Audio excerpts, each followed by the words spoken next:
well today on this International Coffee Day, perhaps my new most favorite holiday ever. Now, I will admit that this is a day I haven't heard of before. In fact, I didn't even know that it was happening until I logged onto Facebook this morning and saw that the ELCA posted this graphic that said Happy International Coffee Day.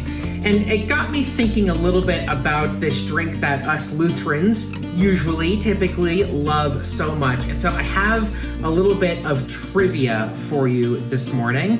I have 5 questions for you. I'm going to ask the questions and then have a little bit of a reflection, and then I will give you the answers to the questions. Let me know how many of the answers you're able to get correct in the comments below. So, first question number 1, when was coffee discovered? In what year was coffee discovered? Question number 2, how many types of coffee are there and can you name them? Question number 3, which country in the world grows the most coffee? Question number 4, what, if any, states in the United States produce coffee? And question number 5, where does the word coffee come from? As a huge coffee fanatic, I've been studying a little bit about coffee here and there, kind of as a little bit of a hobby. And there's so many interesting things about coffee, from the way that it's roasted to the way that it blends and all of the different ways that the beans change depending on what you're doing with it. Coffee is a really fascinating item, but one of the things that I love most about it is actually where it comes from. Because coffee is grown all over the world these days. It's grown in Africa, it's grown in South America, Central America, it's even grown in parts of Asia. Pretty much anywhere that's along the equator has a climate conducive to growing coffee. And there's so many interesting things about this to me, because a lot of these communities are in what we call the global south. And so these are typically pretty impoverished communities. And so by drinking coffee, we're actually making some interesting decisions about what we support and who we support. And a lot of times, some of the big name coffees that I'm sure you drink, just as I drink them as well, probably don't have some of the best practices in purchasing coffee and growing coffee. So what's interesting to me is, how do we think about this simple thing, this drink, as a way to build community globally? How do we care for our neighbors who are tilling the earth and caring for these plants that give us this special drink? How do we care for the people and make sure that they are able to live sustainably and financially well? These are some really big questions that you wouldn't think necessarily come from just one cup of coffee.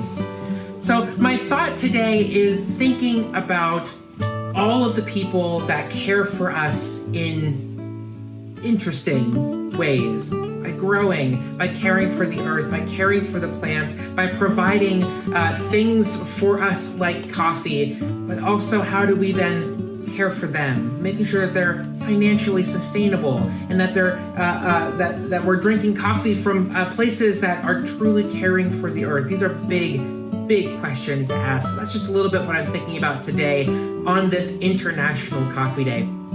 All right, so you've had some time to think about those trivia questions. I'm going to start going through some of the answers here on those 5 questions. If you got any of them right, let me know down in the comments. I'd love to know if you knew this already or if this is something that you've learned. So my first question was, when was coffee discovered? And legend has it that in the 9th century, goat herders noticed the effect caffeine had on their goats, who appeared to dance after eating the fruit of the plant. A local monk then made a drink with the produce and found that it kept him awake at night. Thus, the original cup of coffee was born. So it was somewhere in the 9th century. We don't exactly have the date, but somewhere in the 9th century.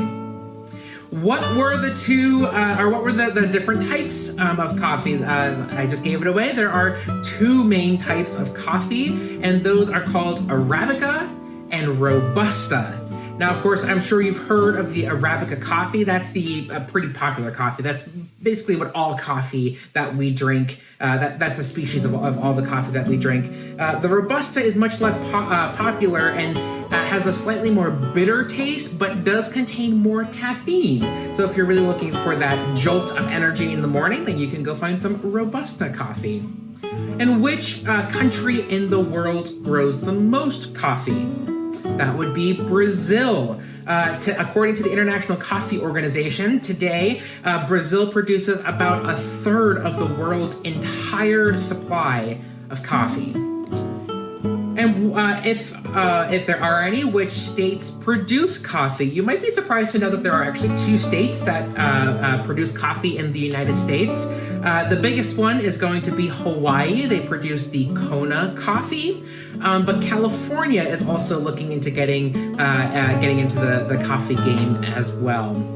And finally, where does the word coffee come from? This is an interesting one. It actually comes from Arabic, and it means wine in Arabic. So it's kawa is in Arabic that later became kahve in Turkish, and then coffee with a K in Dutch, which is where we get our English word for coffee. So that's what I'm thinking about today. I'm thinking about our global sisters and brothers who are tilling the land and who are working hard to provide us with a drink that we might take advantage of. I'm also thinking about how can we care for them, how can we continue to make sure that we are creating global community. And of course, I'm thinking about my most favorite drink, a good hot cup of coffee. I hope that you are having a great week and a great day. One thing that I know for sure is that God is grateful for you, and so am I. Now go enjoy a nice hot cup of coffee. Peace, everyone.